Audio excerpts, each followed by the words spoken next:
Thank you, Laura.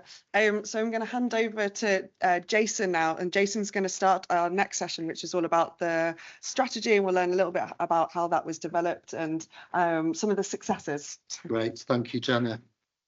So good morning, everybody. Hope you can all hear me okay. Yeah, good start.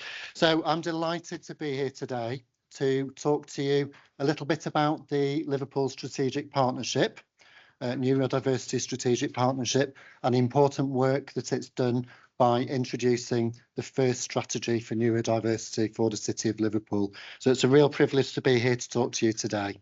My name is Jason Oxley. I'm the Director of Adult Social Care Operational Services at Liverpool City Council, but I'm actually here today more in my role as co-chair of Liverpool's Neurodiversity Strategic Partnership, who I co-chair with my colleague Sarah from Healthwatch. I also want to just start by giving apologies from our elected cabinet member for Adult Social Care and Health, Councillor Angela Coleman. She had intended to be here today to launch the strategy, but unfortunately she's not able to be here this morning, so she does send her apologies.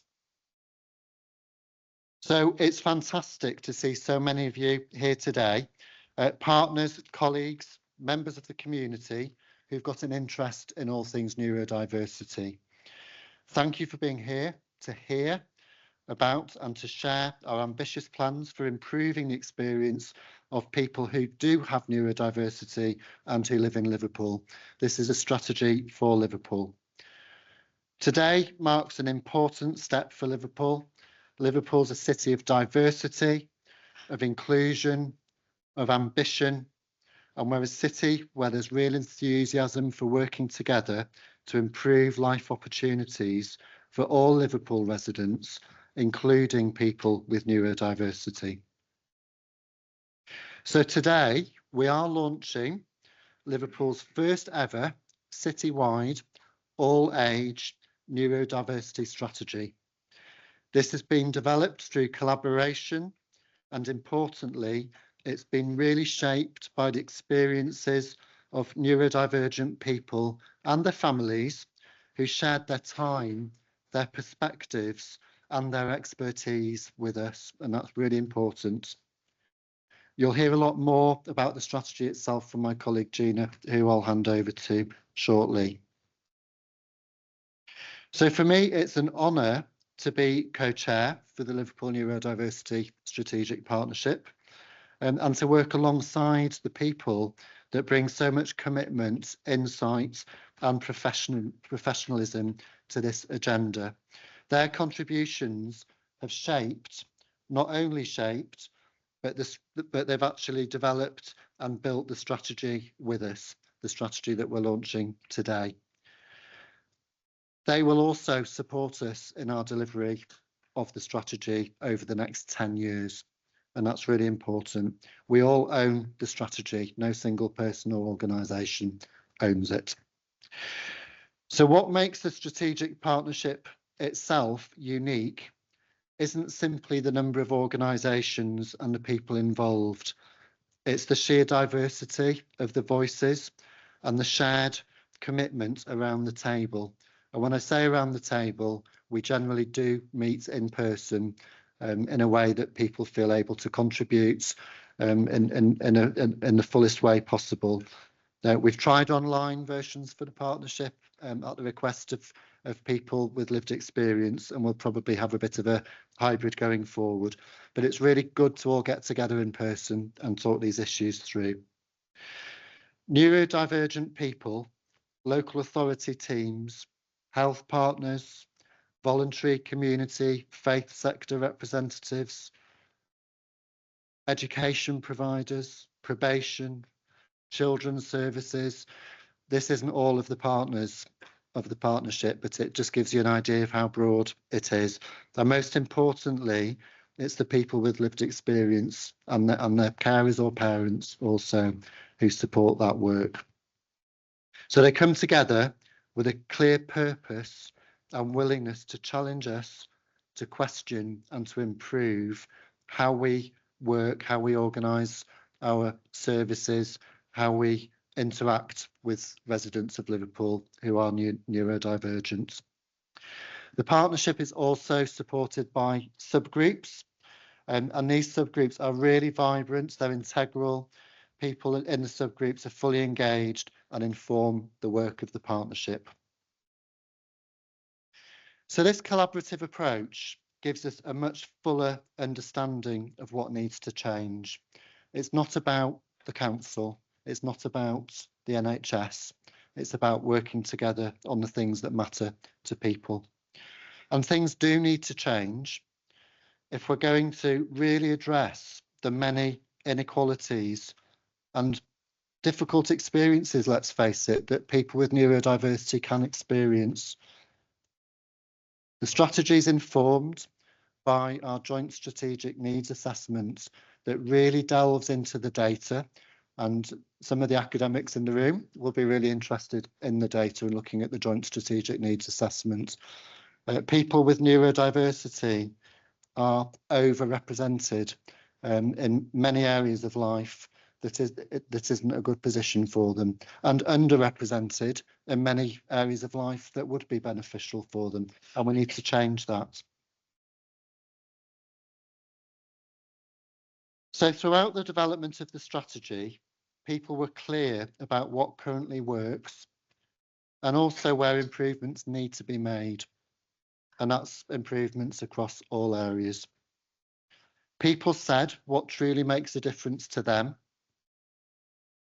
They said where services and organisations must adapt and change to be more accessible and to better support people with neurodiversity in the way that's right for them.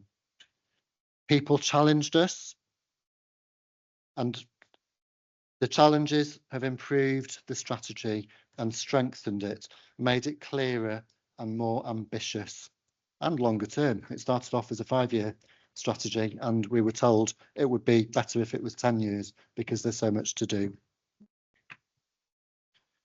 It's the combination of these perspectives that gives the partnership its strength. As we move more now into delivery, having launched the strategy today, there's a whole raft of work that needs to be done. The partnership will come into its own even more and become more important, because the Neurodiversity Strategic Partnership will keep us accountable, it will keep us connected, and it will keep us focused on what people with neurodiversity have told us they need us to do. And most importantly, the partnership will deliver on the action plan that underpins the 10-year strategy. As you'll hear today, the strategy sets out some very clear, ambitious priorities. Improving early support, reducing barriers to assessment, making services more accessible, improving outcomes in education, employment and health, and ensuring that neurodiversity is understood, that it's respected and valued across the whole city. Those are the key priorities, and Gina will go into a lot more depth around the strategy shortly. So we haven't not been doing anything. Work has already started, work is underway, aligned to these ambitions, and it's important that we turn these commitments and this work into real, visible, tangible improvements for neurodivergent people in Liverpool and their families. So our task now is to keep momentum and to continue listening to the people who draw on our support, people who advise us on our strategy and our delivery plans, and to ensure that our action plan is fully delivered over the time that the strategy exists for. So this is, to say again, the first time we've had an all-age citywide neurodiversity strategy for Liverpool. It's a big step, it's ambitious. We're not going to deliver it all immediately and not overnight, but if we do deliver on it over time, it will make a big difference. So thank you for your engagement and support. Real pleasure to be here today, to be part of launching the strategy. And I'm now going to hand over to Gina, who's going to go through a lot more detail around the strategy itself. Thank you.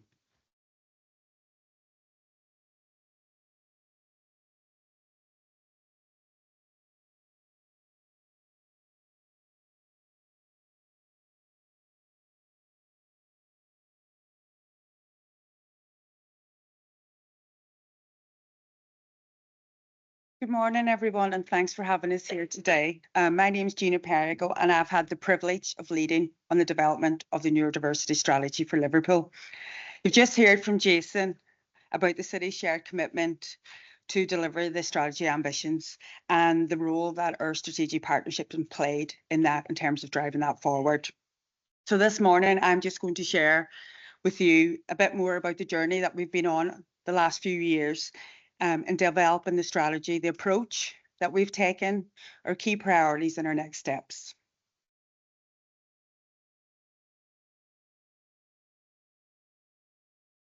So our purpose has been very clear. It was about co-producing a citywide all-age strategy from cradle to grave, to place lived experience on an equal footing with professional expertise, to ground this work in the social model of disability, and to move away from a system that relies on diagnosis and towards one that responds to people's needs and strengths, and to push change across every part of life. So everything from health and education, social care, work, housing, and in our communities. And we know that neurodiversity and that neurodivergent people face stark health inequalities, particularly in relation to health outcomes, access to employment, personal safety, mental health support, and receiving the right adjustments to support their needs in every day. So what we know, awareness of neurodiversity has grown significantly over the last 20 years, leading to an increase in the number of people being diagnosed and self-identifying every year. 1 in 7 people are said to be neurodivergent, but we know that that is much higher. In Liverpool, 1 in 5 pupils have a special educational need. And we in Liverpool have one of the highest rates of autistic children and children with learning difficulties in England. Autism diagnosis in the city has doubled over the last 10 years, and it's set to increase by a further 9% by 2040. Yet despite the growing awareness, our systems haven't evolved at the pace that they need to. They haven't kept up with the pace and the demand required to support neurodivergent people and their families. Therefore, incremental change is no longer enough. What's required is a fundamental shift across all levels of government in order to increase investment and smarter resource allocations to ensure meaningful support and change. And for me, this strategy is very much a case for change and a call to action by all of us to change things for the better for people who are neurodivergent. Co-production has been critical to our approach. In the first instance, and from the very first meeting back in May 2023, we were told that this had to be developed together and that lived experience people needed to be core and centre as part of this. So at that first meeting, we decided that we would deliver Liverpool's first all-age co-production charter to help us guide us through the process, helping us set out how we would listen, co-design and make decisions together. A key part of this was also about using neuro-affirming language that avoids deficit-based thinking and focuses on a strength-based approach. It was also really important throughout the strategy that we recognised the importance of lived experience and their voices in all of this and helping shape our priorities, the actions and the decisions that we make as a local system for local people.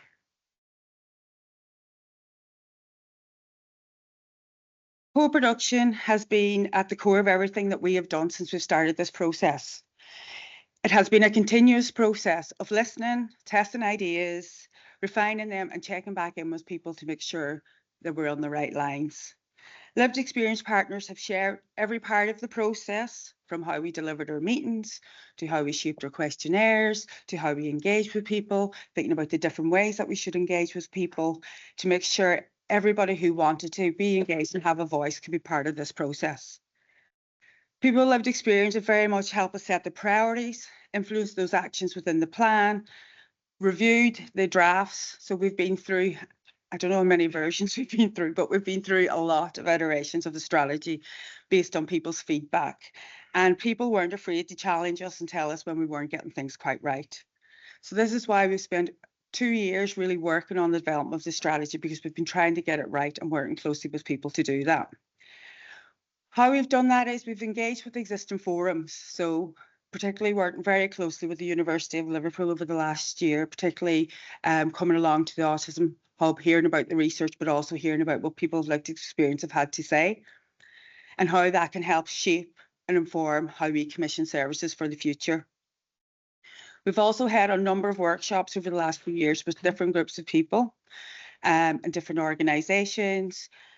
And we've also carried out in-depth interviews with people with lived experience and professionals working from different sectors across Liverpool. We look closely at the data and the evidence that was currently available. And we know this is an area where there's quite a gap in data and understanding of neurodivergent people and their needs. But we looked at what evidence was available locally, nationally, and internationally. And this time last year, we ran a public consultation that lasted 3 months with an online questionnaire and face-to-face events to engage with people to hear more about their views and what they wanted to see change in this city.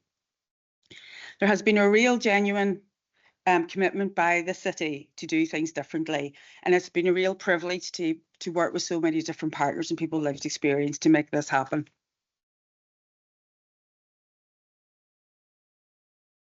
Across all the engagement work that we've done, several consistent themes continue to emerge.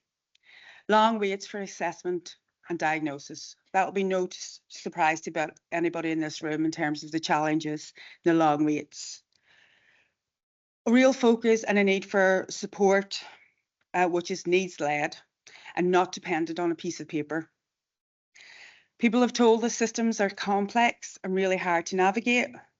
Reasonable adjustments are inconsistent and not always prioritised or provided for people.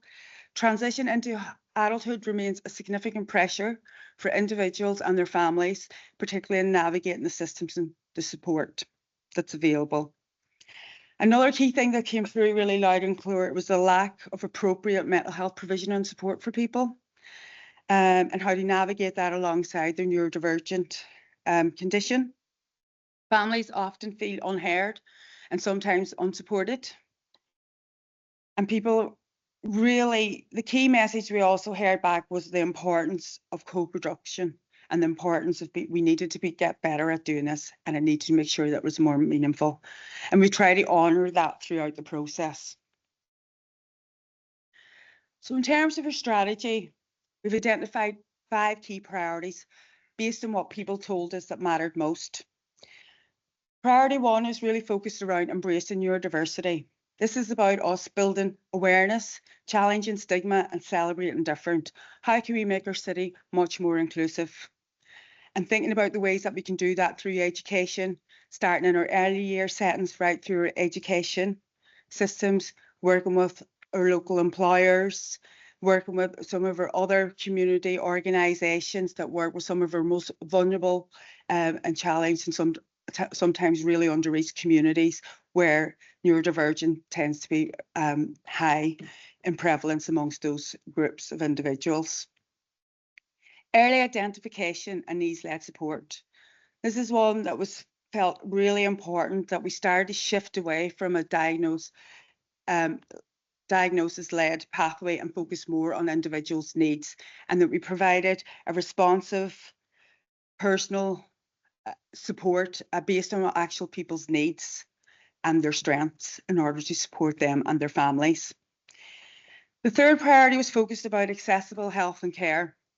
So again, this is about making sure that reasonable adjustments are a reality and a given. Strengthen integration between health care and the voluntary sector so that we are providing much better coordinated services.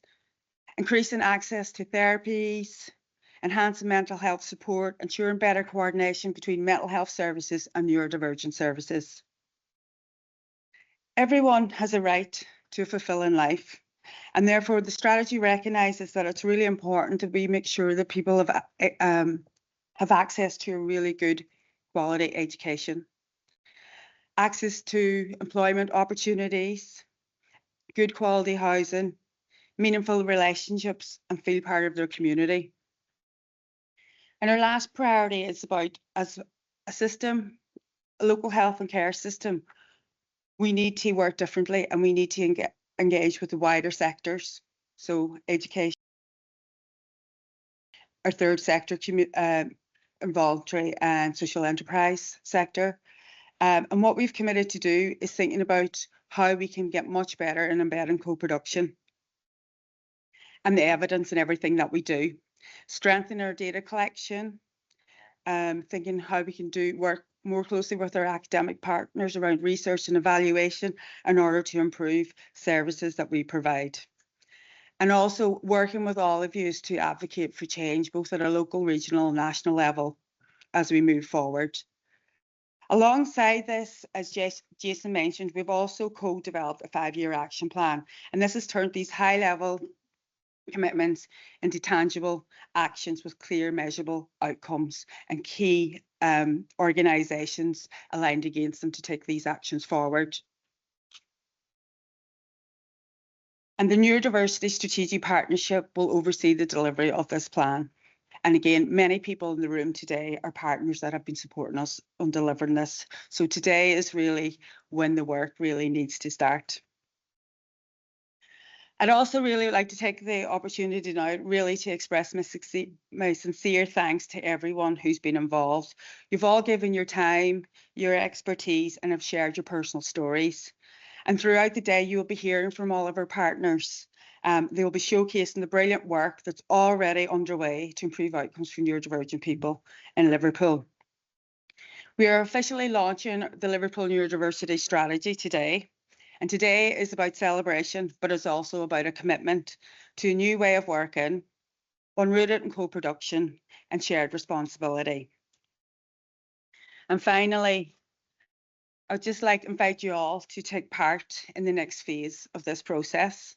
And around the room today, you will see a QR code. And by scanning that, you can pledge your support to help us with the implementation of the strategy. Every commitment, no matter how small, contributes to our shared ambition of creating a city that recognises, understands and embraces neurodiversity. Thank you for your continued support and your commitment to help us turn this strategy into real and meaningful change. Thank you.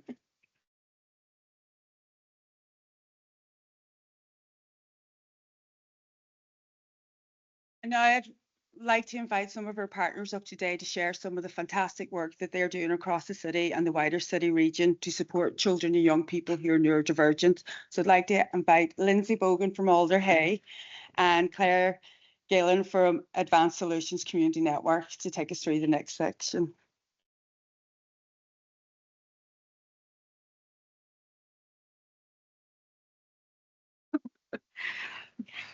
Hello, lovely to see you all. So I'm Lindsay Bogan, I'm clinical lead of the Neurodevelopmental Service at Alder Hey. We wanted to sort of showcase, I think, how we're putting the neurodiversity strategy into practice. So we're going to talk a little bit about the transformation programme of how we've worked together to ensure that ASD and ADHD are identified in a streamlined and really efficient way. And then Claire is going to talk about our offer of support, which is available throughout the whole of the process of before, after and during diagnosis. So just a little bit of background, as sort of previously mentioned, we know that rise in demand for diagnosis for neurodivergent is really high. This is obviously because we're now identifying it, we know more about it, but that has meant that we've had extreme pressure on our services, which has meant that waiting lists are longer than what we would like.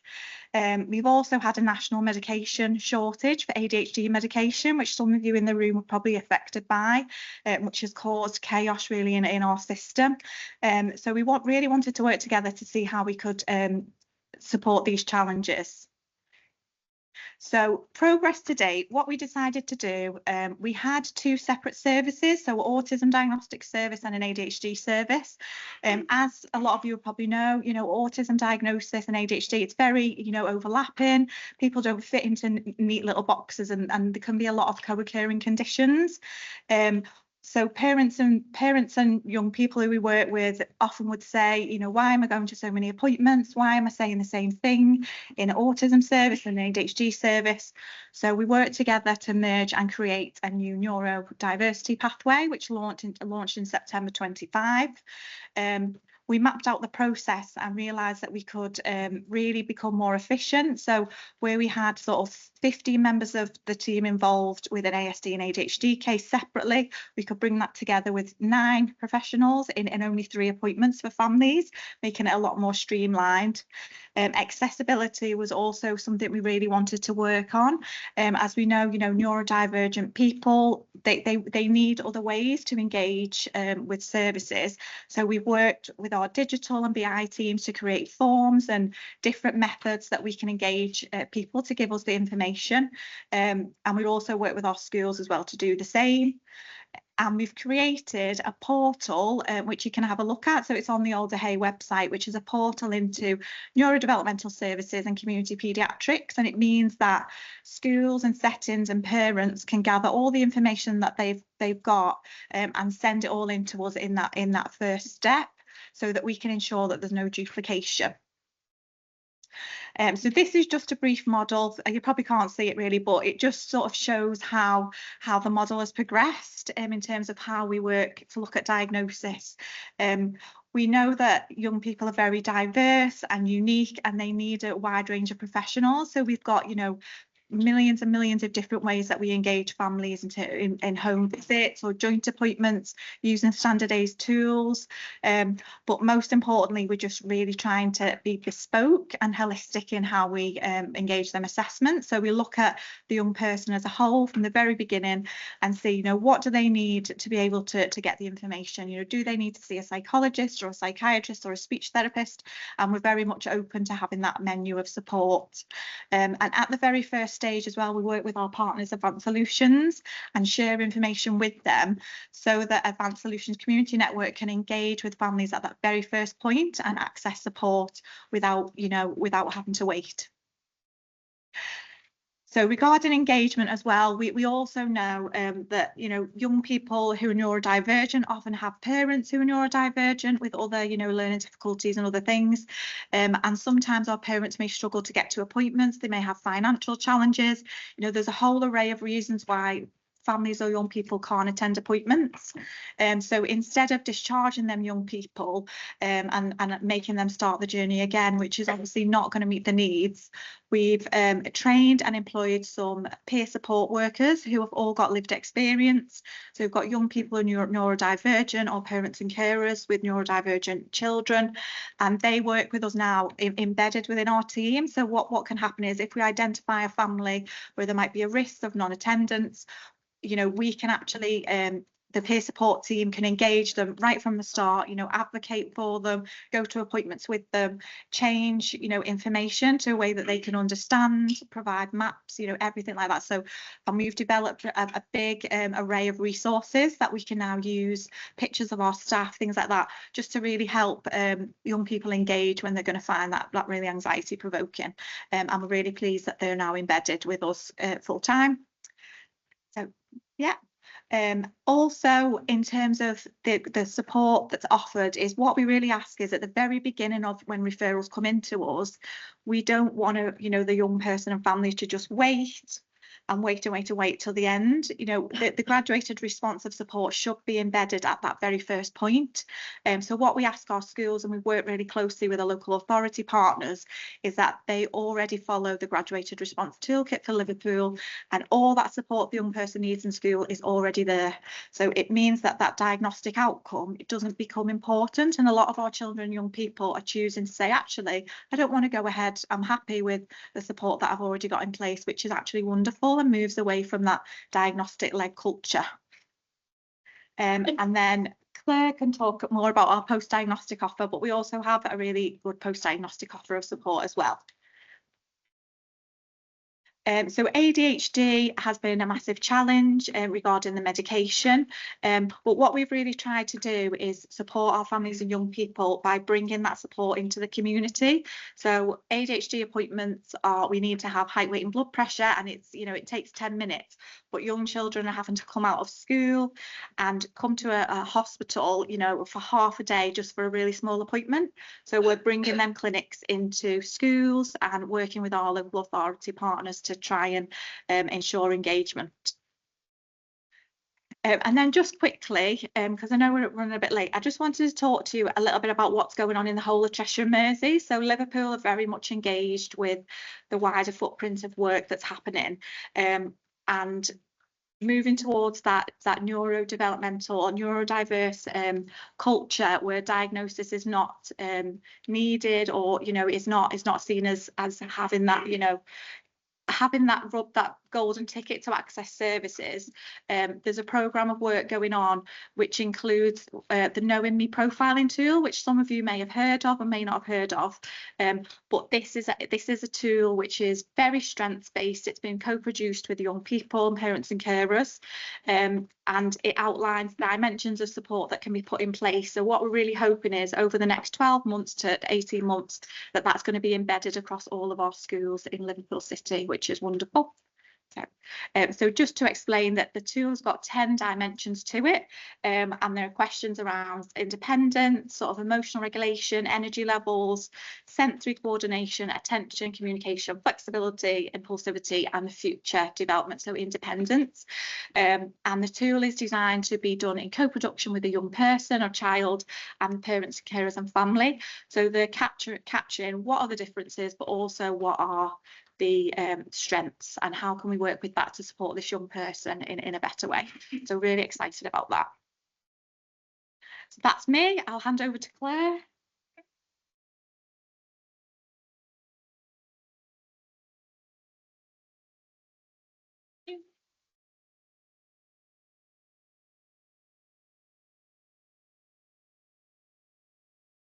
Hi, my name is Claire. I'm from Advanced Solutions Community Network.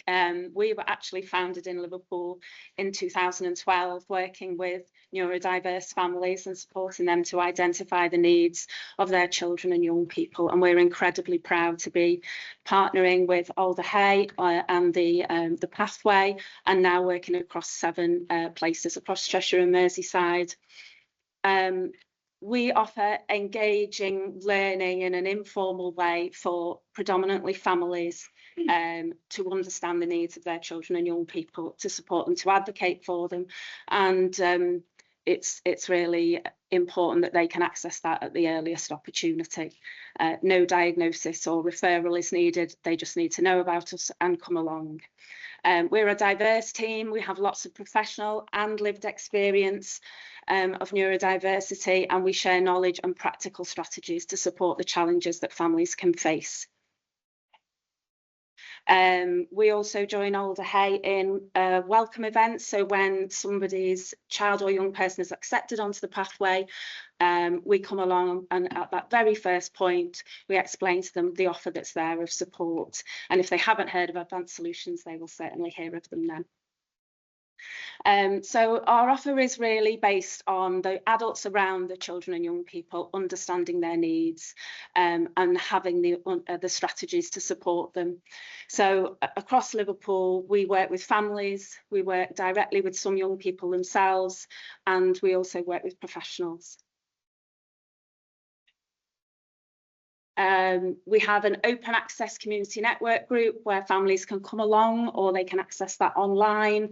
Again, no diagnosis or referral. We do a different topic each week, and families can start to learn more about neurodiversity, start to see the needs that their children and young people might be presenting with, and starting to implement strategies. We offer 3 learning programmes in Liverpool. The neurodevelopmental conditions is a completely open access learning programme, and really good if you're at that early stage prior to any diagnosis, because we go through all aspects of neurodiversity. We talk about all different needs, and we support families to identify what's going on for their children and young people. Following a diagnosis, we do also have our autism learning programme, and newly now our ADHD learning programme, where we go into more depth in those conditions, and then again are able to offer more tailored strategies of support. All of this is delivered either face-to-face or online. It's delivered by our team who all have lived experience, and they come from a really practical place to support. Okay. We have a small offer for children and young people in Liverpool. So we have one-to-one ND coaching for young people who have an autism diagnosis. We are delivering our learning programme ND and Me, which is for younger children, year 5 or 6, those who have a diagnosis of ADHD in Liverpool. We're working with a couple of primary schools each term to support them to prepare those children with strategies for their transition to high school. And then we're really pleased as well to have a youth programme in Liverpool where it's a 12-week programme and young people come along. It's an opportunity for them to socialise, build up skills and identify their own strategies. Again, we also offer training to professionals. Anybody who works with children and young people in Liverpool, they can access our funded neurodevelopmental conditions awareness raising training or our understanding and supporting ADHD training. So that's CPD accredited and it's delivered with professional experience and lived experience and a wealth of academic research. We also, obviously, we're always on the phone. If anybody has any questions about neurodiversity, that's what we're there for. So the phone lines and the email address, we're constantly giving advice and guidance there as well. Okay, thanks very much.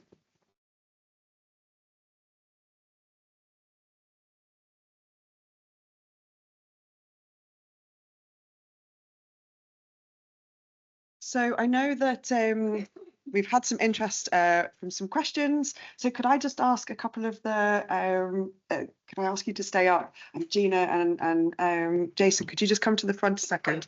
And we'll just ask a couple of the questions that have come through while we've got a few minutes and I've got your time. So if I could ask you to stand in front of the podium.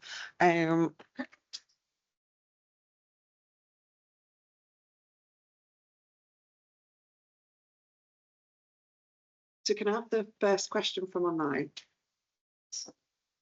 Cool. So the first question that we had was which underrepresented communities have been engaged? Did this include GTR communities? And if so, are there any additional barriers for them?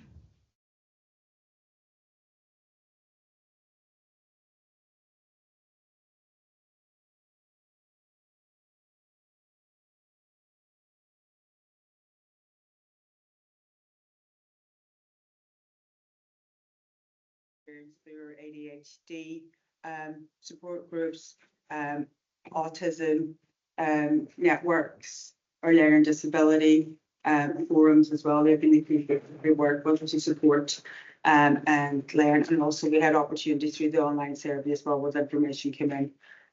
But in terms of the so it's a GTR communities. Sure.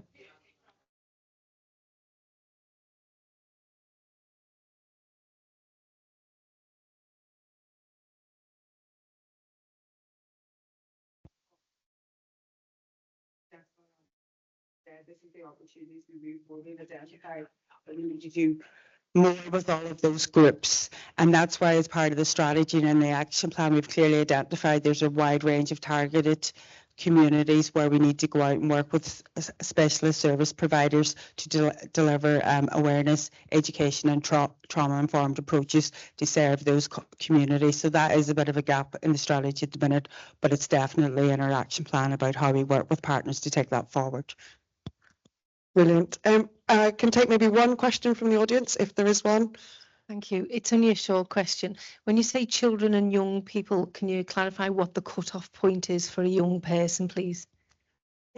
Yeah, of course. So a young person in the health service would be up to 18, But what we do is we wouldn't close a young person and transfer them to adult services without finishing the assessment and ensuring that support was in place.